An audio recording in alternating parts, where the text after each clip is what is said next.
When we talk about success, most people immediately think about results. They think about the promotion, the trophy, the bonus, the applause. That's how we've been conditioned. From the time we're children, we're told that grades measure our intelligence, that medals prove our ability, and that awards define our worth. And so we grow up chasing numbers, chasing recognition, chasing outcomes. But here's the problem: results are illusions. They are not permanent, they are not reliable, and they are never enough. Think about it. You win the award, and within a week you're already asking yourself, what's next? You get the big promotion, and in a month you're restless again. You hit a milestone, and soon it feels ordinary. That's the illusion of results. They look like the end, but they never are. They are simply checkpoints, not the finish line. And if you build your entire life around those checkpoints, you'll never feel at peace. Because every time you reach one, another appears. It's like running a race on a treadmill. You keep moving, you keep sweating, you keep pushing, but you never actually arrive anywhere. The results tease you, they motivate you, but they don't fulfill you. And that's why so many people who look successful on the outside feel empty on the inside. They worked so hard for the applause, and when it came, it wasn't enough. They thought the outcome would bring meaning, but it didn't. Here's a story. There was once a young athlete obsessed with becoming number one in his sport. He trained harder than everyone. He studied his opponents. He sacrificed everything for that gold medal. And one day he won. He stood on the podium, heard the national anthem, saw the flag rise, felt the crowd roar. For that moment, he was on top of the world. But 2 weeks later, he fell into a deep depression. Why? Because the very thing he thought would give him everlasting fulfillment lasted only seconds. The illusion had faded. The medal was real, but the meaning he attached to it wasn't. This isn't about sports alone. It's about business. It's about careers. It's about life. We believe that once we hit a certain revenue target, once we land that dream client, once we achieve that recognition, we'll finally feel complete. But results, no matter how big or small, are fleeting. They disappear. They fade. They cannot sustain us. And this is where so many organizations and individuals go wrong. They become result-obsessed. They set quarterly targets, revenue goals, or KPIs, and make them the entire focus of their culture. Hitting the number becomes a obsession. But when numbers are all that matter, people stop caring about the work itself. They cut corners, they compromise values, they burn themselves out. And even when the numbers are achieved, the joy is temporary, because immediately the pressure to repeat or exceed begins again. It's a hamster wheel. I once met a CEO of a company that had just crossed $1 billion in revenue. You'd think he'd be ecstatic. But when I sat with him, he looked exhausted. I asked him how he felt. He said, I thought this milestone would feel different, but all I can think about is how to hit the next billion. That's the illusion. The number didn't bring peace, it only raised the bar higher. Results are important, yes, but they are not the purpose. They are a reflection, not the foundation. They are like a mirror. They show you where you are, but they don't tell you who you are. When we confuse the two, we get lost. We start believing our worth is defined by what we achieve, rather than how we work, how we live, and how we serve. The illusion of results is dangerous because it tricks us into thinking we are in control. We are not. You can control your effort, your consistency, your dedication, but you cannot fully control the outcome. There are always variables outside of your hands. Timing, market shifts, other people's decisions, luck. If you tie your identity to results, you've placed your sense of worth in something you can't control. And that's a recipe for anxiety. Consider two musicians. One writes music because she loves the craft. She spends hours experimenting with melodies, writing lyrics, learning instruments. She gets lost in the process. For her, the joy is in the making. If her song becomes a hit, she celebrates. If it doesn't, she still feels fulfilled because she poured herself into the work. Now consider the second musician. He writes only for the charts. He calculates trends, copies what's popular, and only feels valuable when his songs top the list. The day his track doesn't hit the charts, he feels like a failure. Same industry, same opportunity, but completely different fulfillment. The first has built her peace in the work. The second has built his anxiety in the results. This is the trap so many of us fall into. We believe the outcome validates the work. But in truth, it is the work that validates the outcome. You can achieve a result through shortcuts, manipulation, or luck.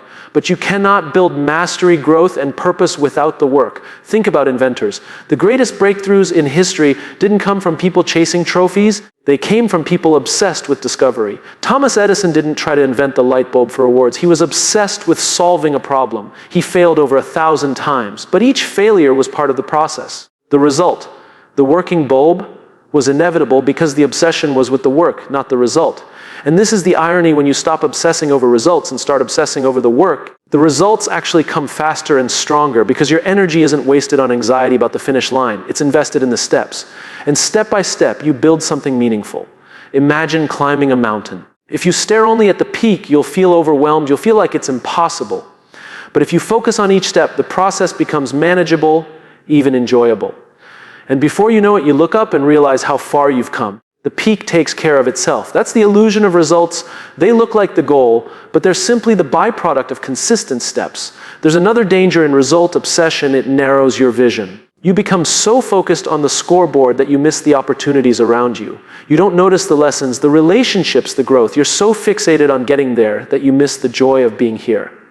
And that's tragic because life doesn't happen in the result. Life happens in the process. Ask yourself when you look back at your life, what will matter more? The titles you earned, the numbers you hit, the awards on your shelf, or the people you impacted, the lessons you learned, the craft you mastered, the journey you took.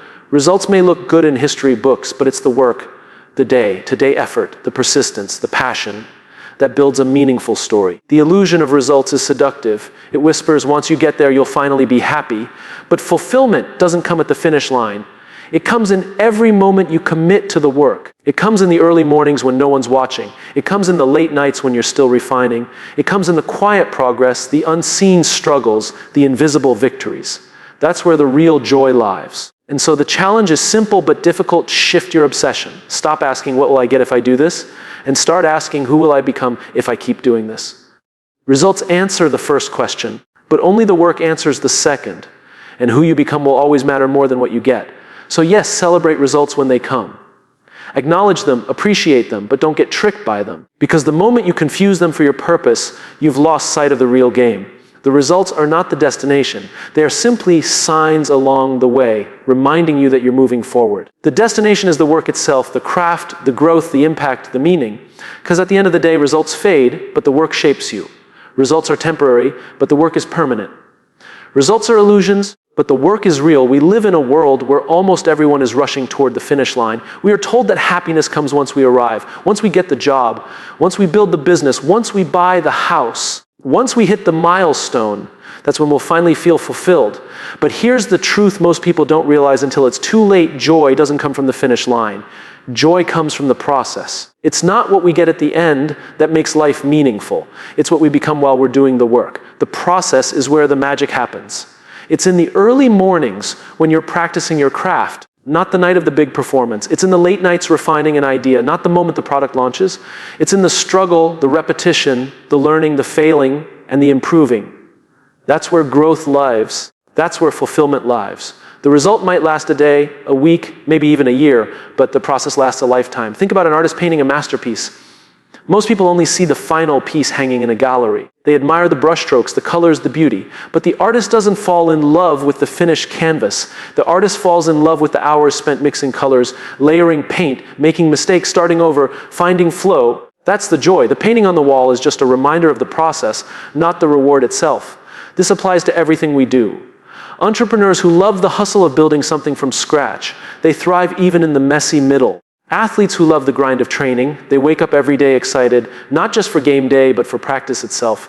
Writers who love the discipline of putting words on a page, they find satisfaction even if their book never makes a bestseller list, because the process is the reward. The irony is that when you actually fall in love with the process, results show up more naturally. Why? Because you're consistent. You're not motivated by an occasional outcome, you're fueled by daily passion. And when passion drives consistency, excellence becomes inevitable. But here's the challenge: we've been taught to see the process as a necessary evil, something to endure until we get the outcome. Students are told to study hard so they can pass the exam. Employees are told to work hard so they can get the promotion. Athletes are told to train hard so they can win the championship. In every case, the process is framed as a sacrifice, a cost, something unpleasant we must push through just to get the reward at the end. And that's why so many people quit halfway. They hate the process, and the result isn't enough to sustain them. Those who thrive see it differently. They don't study just to pass, they study because they love learning. They don't train just to win. They train because they love movement, improvement, growth. They don't work just for a title, they work because they believe in what they're building. When the process itself becomes the source of joy, quitting isn't even an option. Because you're not doing it for the trophy, you're doing it for the love of the game. There's a story I once heard about a baker. Every morning at 3 a.m., while the world was still asleep, he would begin kneading dough in his small bakery. Day after day, year after year, before the sun rose, he would be there, mixing, kneading, shaping, baking. Customers loved his bread, and eventually he became well known in his community. Someone asked him once, "Don't you ever get tired of waking up at 3 a.m.?" Don't you ever feel like it's too much? He smiled and said, no, because this is when I'm happiest. When my hands are in the dough, when I smell the bread rising, when I see the first loaf come out of the oven, I feel alive. The customers, the money, the reputation, those are nice. But the making, that's where the joy is. That is the secret. Joy is not found at the end of the road. Joy is found in walking the road. And yet, it's so easy to overlook this truth because the world celebrates outcomes, not effort. The headlines announce who won the race, not who trained in silence for years. The magazines feature the successful entrepreneur, not the late nights, the failures, the tears along the way. The audience applauds the performance, not the lonely hours of rehearsal. Society makes us believe the outcome is everything, when in reality, it's only the surface, the depth, the meaning, the fulfillment. That all happens behind the scenes in the process. This is why some of the most successful people in the world continue to work even when they don't have to. They'd already made the money, won the awards, built the empire, but they keep showing up every day. Why? Not because they need more results, but because they love the work. They've discovered that the joy was never in the result. It was in the doing. Let me ask you a question. Have you ever finished a big project, maybe something you worked on for months, and then when it was done, you felt a strange emptiness? That's the post-result void. You thought finishing it would make you feel complete, but instead, you felt a little lost. That's because the joy wasn't in the completion, it was in the creation. The late nights, the brainstorming sessions, the breakthroughs, that's what brought you alive. The result just closed the chapter. This is why retirement can feel so difficult for some people. They think they want to rest after years of working, but when the process stops, they lose their sense of joy. It wasn't the paycheck that gave them meaning. It was the daily rhythm of doing the work, solving problems, creating impact. Without the process, they feel empty even if they have all the results they once dreamed of. So the lesson is simple but profound. If you want a life of fulfillment, stop chasing only outcomes. Start embracing the process. Learn to enjoy the small steps, the daily effort, the routine. Because if you can't find joy in the process, you won't find joy in the result either. The result won't be enough. And let's be honest, the process isn't always glamorous. Sometimes it's frustrating, repetitive, even boring. But that's where the difference lies. The people who achieve lasting fulfillment are not the ones who avoid the hard parts, but the ones who embrace them. They see repetition as mastery. They see mistakes as lessons. They see the grind as the gift, because every day in the process is an opportunity to grow, to learn, to become. Think about a musician practicing scales. To most people, it sounds dull, monotonous. But to the musician, every scale is sharpening skill, deepening understanding, building freedom to express. The joy isn't just in the concert, it's in the scales. Because without the scales, the concert would never exist. Or think about a gardener. The joy isn't only in seeing the flowers bloom. It's in planting seeds, watering them, pulling weeds, tending the soil. It's in showing up every day to care for something that may not bloom for months. The bloom is beautiful, but it's just a moment. The gardening, that's the process, and that's where the real joy is. The joy in the process also gives us resilience, because results are fragile. Markets crash, opportunities disappear, trophies are taken away, titles are forgotten. But if your joy is in the process, none of that can take it away from you. They can strip away the results, but they can't steal your love of the work. And that love is what keeps you going when circumstances are against you. That's why the best innovators, leaders, and creators are never satisfied with one success. They don't stop at one invention, one product, one achievement. They go back to the lab, back to the studio, back to the field. Because their joy isn't in being done, their joy is in doing. So here's the challenge for all of us. Instead of asking, what will I get if I do this? Start asking, will I enjoy doing this even if I don't get the result I want? If the answer is yes, then you've found something worth pursuing. Because the process itself will sustain you whether or not the outcome comes. The joy is in the process, in the practice, in the growth, in the doing. Results will come and go, but the process will always be with you. Fall in love with it, and you'll never run out of joy. There's a difference between obsession that destroys you and obsession that sustains you. Most people don't realize this. They think obsession itself is dangerous, that it burns you out, that it leaves you empty. But the truth is, it's not obsession that destroys us, it's what we choose to obsess over. If you obsess over results, you will eventually collapse. If you obsess over the work, you will thrive. Because one drains you while the other sustains you. When people hear the word obsession, they think of something unhealthy. They imagine someone pushing themselves to exhaustion, sacrificing everything, burning the candle at both ends just to achieve an outcome. And yes, when the obsession is outcome-driven, that's exactly what happens. Results are fragile. They are temporary, unpredictable, often outside of your control. If your entire sense of worth is built on hitting a certain number, winning a certain award, reaching a certain milestone, you are setting yourself up for anxiety, disappointment, and collapse. But obsession with the work is different. Obsession with the work is sustainable because it's rooted in something you can control. It's rooted in effort, consistency, curiosity, and growth. When you fall in love with the work itself, you don't need to wait for results to validate you. Every day becomes meaningful because every day you are building, learning, and becoming. That kind of obsession doesn't drain you, it fuels you. Think of it like a fire. If you burn wood soaked in gasoline, it flares up fast, but it burns out just as quickly. That's results-driven obsession. It gives you a burst of energy, but it cannot last. But if you build a fire with strong, dry wood, if you tend to it patiently, feeding it steadily, that fire can burn for hours, even days. That's work-driven obsession. It is slower, steadier, but it keeps you warm for the long haul. There's a story of a young founder who built his company around hitting numbers. Every quarter was a mad rush to reach targets. He worked nonstop, slept little, and pushed his team relentlessly. They hit their goals, but each time, the pressure to outdo the last quarter grew heavier. Eventually, the company collapsed under the weight of exhaustion and unmet expectations. Why? Because the obsession was only about the scoreboard, and the scoreboard always demands more. Now consider another founder. She built her company around solving a problem she cared deeply about. Every day, she focused not on how fast she could grow, but on how well she could serve her customers, how much better she could make the product, how much more she could learn about her craft. Of course, she had goals, but they weren't her obsession. Her obsession was with the work. And because of that, even when results were slow, she stayed energized. Even when she failed, she kept going because her joy wasn't dependent on the outcome. Over time, her company grew stronger and stronger, not because she chased results, but because she chased excellence in the work. That's the power of sustainable obsession. The reason work-driven obsession sustains us is because it feeds curiosity. When you are obsessed with the work, you're constantly asking, how can I get better? How can I improve? How can I learn something new? That curiosity keeps you alive. It keeps you from getting bored. It keeps you resilient even when things don't go your way. Because if the joy is in the process of learning and growing, there's never a day wasted. On the other hand, result-driven obsession kills curiosity. When all you care about is the outcome, you stop asking questions. You don't explore. You don't experiment. You don't risk failing because failure feels like death. You become rigid, narrow, afraid. And fear is the enemy of growth. This is why some people work themselves to death and still feel empty, while others work just as hard and feel alive. It's not the hours they put in, it's what those hours are serving. If your hours are serving results alone, they will drain you. If your hours are serving the work itself, they will give back more than you put in. There's another reason work-driven obsession is sustainable. It's consistent. Results are inconsistent. Sometimes they come, sometimes they don't. But the work is always there. You can show up to it every day. You can control how much you give, how much you grow, how much you commit. And when your identity is built on consistency rather than outcomes, you become steady. You are not thrown off course by every success or failure. You are grounded. Let me give you an example. There are two runners training for a marathon. One is obsessed with finishing under a certain time. Every practice run is judged by the clock. If he doesn't beat his time, he feels like a failure. His entire worth as a runner depends on that one number. The second runner is obsessed with the process of running itself. She loves the discipline, the rhythm of her breath, the feeling of her feet on the ground.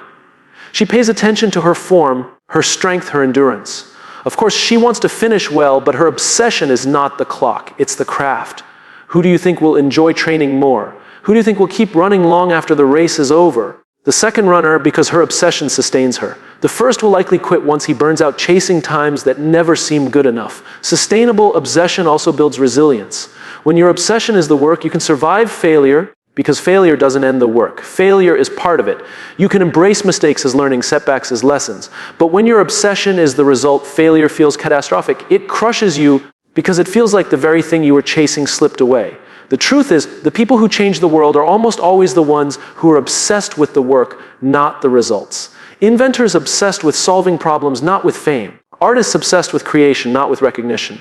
Leaders obsessed with serving, not with titles. And because their obsession is rooted in something infinite, the work itself, they keep going long after others stop. Think about the greatest scientists in history. They weren't chasing awards, they were chasing discovery. They didn't know if they would ever find what they were looking for. But the process of experimenting, questioning, and learning was enough to keep them going. And because of that obsession, they made discoveries that changed humanity. The irony is that when you stop obsessing over results and start obsessing over the work, you often achieve results beyond anything you imagined. Because results are byproducts of consistent, passionate effort. They cannot be forced, but they can be earned through devotion to the craft. But this takes a shift in mindset. Most of us are wired to ask, what will I get if I do this? That's a result-driven question. The better question is, who will I become if I keep doing this? That's a work-driven question. Because results give you something temporary, but the work shapes you permanently. So what does sustainable obsession look like in practice? It looks like showing up every day, not because you're promised success, but because you love the process of becoming better. It looks like pouring yourself into the details, the repetitions, the fundamentals, knowing that even if no one notices, you are still growing. It looks like treating failures not as defeats, but as raw material for progress. The truth is, obsession is not optional. Every one of us will be obsessed with something. The question is, will you be obsessed with results that fade or with work that endures? One will burn you out, the other will build you up. One will make you anxious, the other will make you resilient. One will leave you empty, the other will leave you fulfilled. So if you're going to be obsessed, make it sustainable. Don't obsess over the scoreboard, obsess over the game. Don't obsess over the trophy, obsess over the training. Don't obsess over being recognized, obsess over being excellent. Because when you do, you'll find that obsession is not your enemy, it is your ally. It doesn't destroy you, it sustains you. It doesn't drain you, it energizes you. And maybe the greatest gift of sustainable obsession is this: it keeps you in love with the journey. Because at the end of the day, results will come and go. They may make headlines, they may gather applause, but they don't last. The work, however, is always with you. And when you fall in love with it, you will never run out of energy, never run out of growth, never run out of joy. So the choice is yours. Burn out chasing results that will never satisfy, or burn bright with an obsession for the work that makes you come alive. One path ends quickly. The other path lasts a lifetime. Choose wisely. We live in a culture obsessed with scoreboards. Everywhere you look, numbers are flashing in our faces. Quarterly earnings, social media followers, test scores, market share, rankings like Vietrix, data. The scoreboard is seductive because it's simple. It gives us something to measure, something to compare, something to chase. But here's the problem: the scoreboard changes every day. One moment you're up, the next you're down. One quarter you're winning, the next you're losing. The scoreboard is temporary. Reputation is not. Reputation is what people say about you when you're not in the room. It's the story of how you show up, how you treat people, how you handle pressure, how you live your values. The scoreboard may tell you if you won today, but your reputation will tell the world who you are for years to come. And if you have to choose between the two, always choose reputation, because a scoreboard can get wiped clean in a single moment, but reputation is what endures. Think of an athlete. On any given night, they might win or lose. The scoreboard reflects that night's performance, but their reputation comes from how they played, not just whether they won. Did they give their best effort? Did they respect the game? Did they uplift their teammates? Did they stay humble in victory and gracious in defeat? That's what people remember long after the scoreboard has been forgotten. In business, the same truth applies. Companies that chase quarterly numbers at any cost may hit their targets, but often at the expense of trust. They cut corners, squeeze employees, sacrifice quality. For a while, the scoreboard looks good, but eventually customers notice, employees leave, and the truth comes out.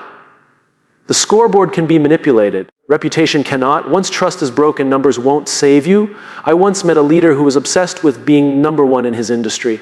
He celebrated every chart, every ranking, every statistic that put his company ahead. But behind the scenes, people hated working there. The culture was toxic, employees felt disposable, and customers felt neglected. For a while, the scoreboard glowed brightly.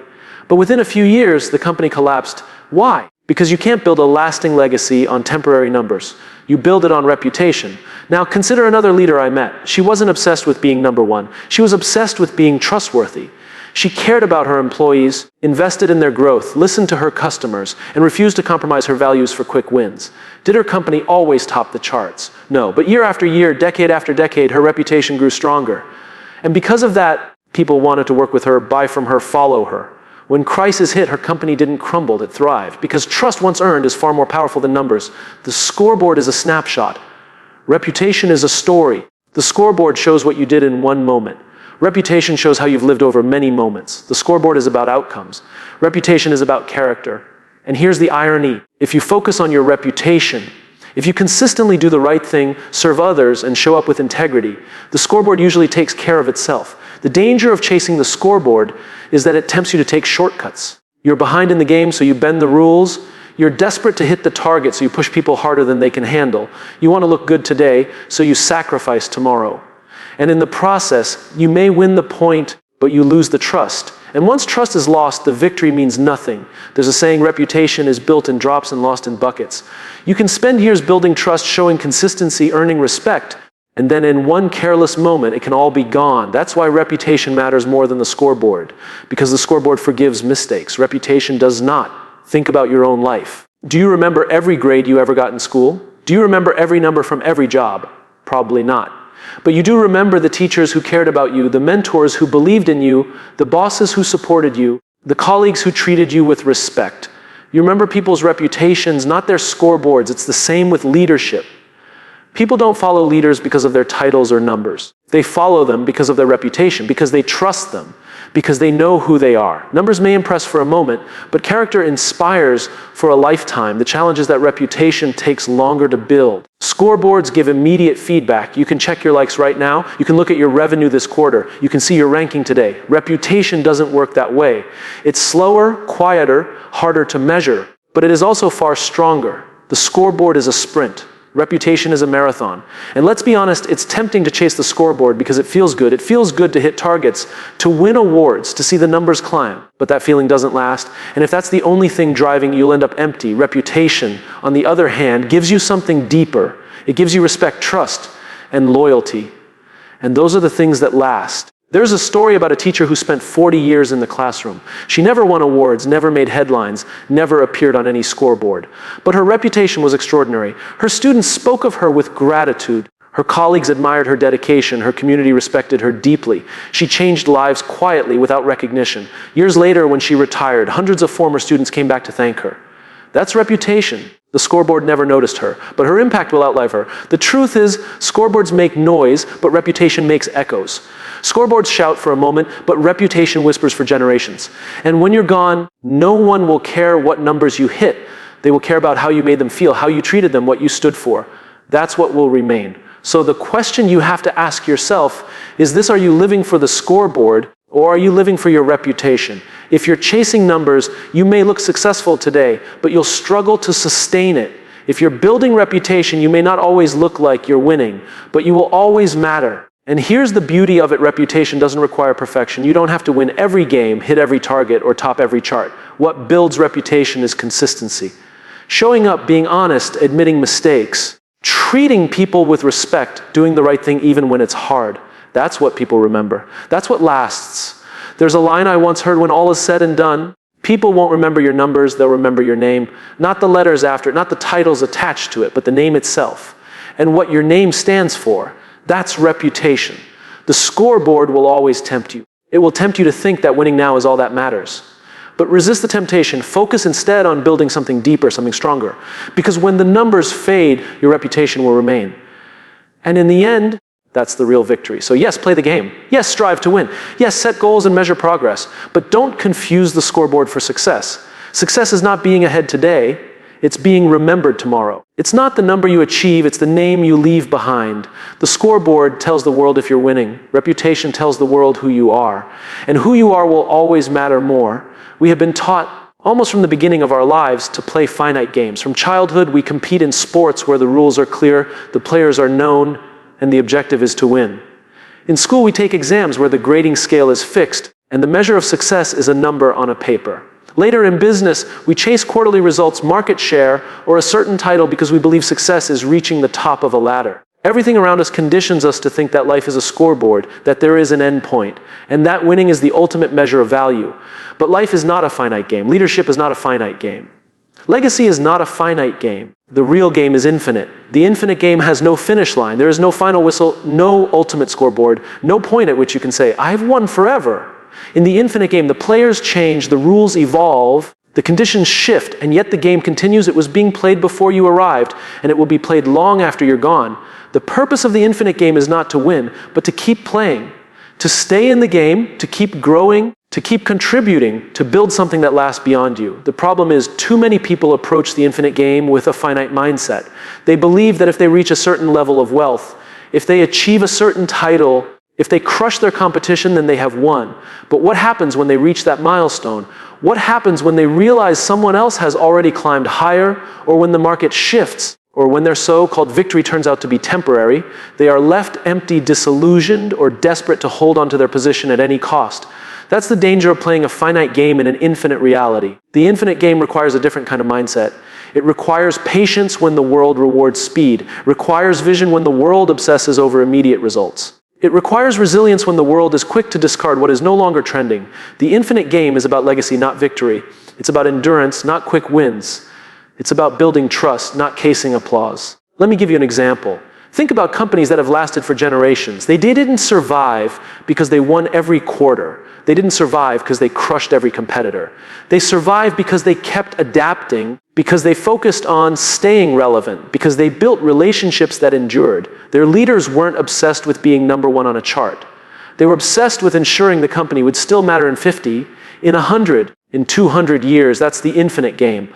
Contrast that with companies that rise quickly but burn out just as fast. They chase numbers, they boast about victories, they obsess about market dominance, and for a moment, it looks like they've won. But because they play as if the game has an ending, they eventually collapse when the game keeps going. They treated business as a sprint, when in reality it is a marathon without a finish line. This mindset shift is not only about organizations, it's about individuals too. Too many of us live as if we are playing a finite game with our careers, our relationships, even our lives. We set arbitrary milestones. By 30, I must have this. By 40, I must be here. By 50, I must be done. And when we don't hit those milestones, we feel like we're failing, or worse, when we do hit them, we look around and wonder, is this it? But if we adopt the infinite mindset, those milestones lose their grip on us. We stop asking, am I winning? And start asking, am I becoming better? Am I still growing? Am I still contributing? The infinite mindset frees us from the tyranny of comparison and allows us to focus on progress, purpose, and legacy. The infinite game is not easy because it asks us to embrace uncertainty. It asks us to keep showing up even when we don't know when or how the payoff will come. It asks us to invest in relationships, in trust, in values that may not produce immediate rewards. But those are the very things that sustain us in the long run. Those are the things that create reputations that outlast scoreboards. Those are the things that turn a fleeting career into a lasting legacy. And here's the paradox. The people who embrace the infinite game often achieve more in the finite sense too. Why? Because when you focus on building trust, people want to work with you. When you focus on constant growth, you stay relevant. When you focus on long-term vision, you make decisions today that will pay off tomorrow. Finite wins become byproducts of infinite thinking. The infinite game also changes how we see competition. In the finite world, we want to beat our rivals. We want to prove we're better. But in the infinite game, rivals are not enemies. They are teachers. They reveal to us where we can improve. They push us to raise our standards. They show us possibilities we may not have seen. The goal is not to beat them, but to learn from them, to use them as fuel for growth. In an infinite mindset, your competition is not the other person. Your competition is yourself. Who you were yesterday versus who you are becoming. Think about parenting. No parent thinks of raising a child as a finite game. There is no moment when you can declare, I've won at parenting. It's an ongoing relationship. You invest in your children, you guide them, you make mistakes, you learn, you adjust. You don't parent for trophies, you parent for growth, for love, for legacy. The same is true in leadership, in business, in life. If you play to win today, you may neglect tomorrow. But if you play for the long run, you build something that lasts. One of the hardest parts of the infinite game is resisting the pressure of the scoreboard. The world will always ask for proof, numbers, rankings, results. And yes, those things matter. They tell us if we are moving in the right direction. But they are not the goal. They are simply markers along the way. The goal is to stay in the game, to keep improving, to keep contributing. A business that only chases quarterly numbers eventually sacrifices its future. A person who only chases applause eventually loses themselves. But those who play the infinite game, who focus on becoming better, deeper, more purposeful, they endure. The infinite game also changes how we define success. Success is not beating someone else. Success is not crossing a finish line. Success is staying in the game. Success is being remembered not just for what you did, but for how you did it. Success is leaving behind something that others can build upon, something that continues long after you're gone. Success is knowing that you contributed to the game itself. The beauty of the infinite game is that it shifts our perspective from scarcity to abundance. In the finite world, if someone else wins, you lose. But in the infinite world, someone else's win can be your win too. In the infinite world, collaboration becomes more powerful than competition. Contribution becomes more meaningful than conquest. And legacy becomes more important than victory. The question we each must answer is, which game are we playing? Are we living as if the finish line is right around the corner, desperate to win before it arrives? Or are we living with the mindset that the game goes on and that our role is to leave it better than we found it? If you play the finite game, you may win for a moment. If you play the infinite game, you matter forever. And here is the truth: the infinite game is the only game worth playing. Because it is the game of life itself. There is no final winner in life, no ultimate scoreboard, no single person who can claim victory over everyone else. There are only those who contributed to making the game richer, better, more meaningful. And when you're gone, that is what will define you. Not the titles you held, not the numbers you hit, but the difference you made, the trust you built, the legacy you left. So let the others obsess over winning today. Let them fight for scoreboards that will be forgotten tomorrow. You choose to play the infinite game, choose to focus on growth, on contribution, on legacy, choose to build trust, to inspire others, to invest in what lasts. Because in the infinite game, you don't win by being the best. You win by staying in the game. You win by leaving behind something that endures. You win by making sure that when the game continues, and it always does, it is better because you played it.